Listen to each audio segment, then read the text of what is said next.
तो hello hi नमस्कार जय जगन्नाथ संग मैंने आज नुआ मिनी ब्लॉग को आपण मानक ढेर सारा स्वागत और शुभेच्छा। सकाल सकाल ब्लॉग टी स्टार्ट हो जाए। आज मोर इच्छा था कि निम पिता खावाई माने बर्षर पिता खिया जाए ना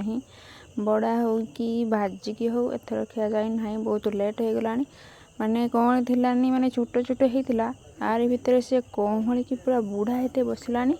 किंतु आमर खिया हो पारा ना। आज मो माँ को कहली कि जाओ टे तोड़ीदब ऊपर मुझे तल बस खुंटी दूसरी मु तो ये तोड़ूची किंतु ये देखो मैडम कौन कर सी भी आसीगले तोड़ापी माने खरा एत जोर करथिला ना मते माने ऊपर को जीवाई माने डर लगला।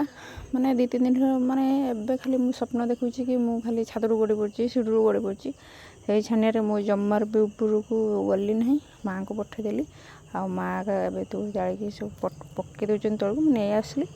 एवं सब धोई धाई रखीदेली आ बाटिकी भी नहीं आसली माने आज अरुआ चाउल बाटिकी देकी करवा पिठा करवा माने जो कड़ा माने पोड़ती जो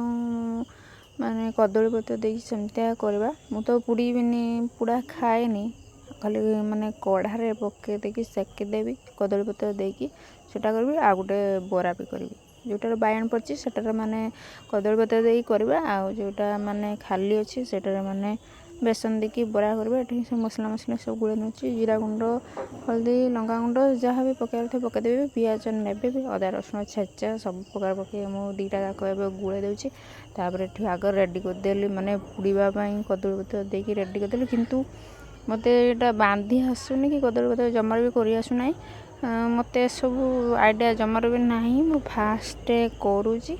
आगे मु बरा करदेवी तापर जाकि माने पोड़ापोड़ी करी बराटा कली ये आम सांगे सांगे खाइबा आउ माने पुड़ी जो नदी की रखी सेटा माने शुईकी उठिले बेले कथा आम खाइबा बहुत बढ़िया लगे आगुरी एमती आम माँ मैंने खाऊले आमको भी देखी खाए मत बहुत बढ़िया लगे मत देसी आइटम खाइबा को बहुत बढ़िया लगे आपण मानक केमती लगे एमती देसी आइटम कर खाइबा कमेंट मध्यम निहाती जनइबे कड़ा नडीना देकी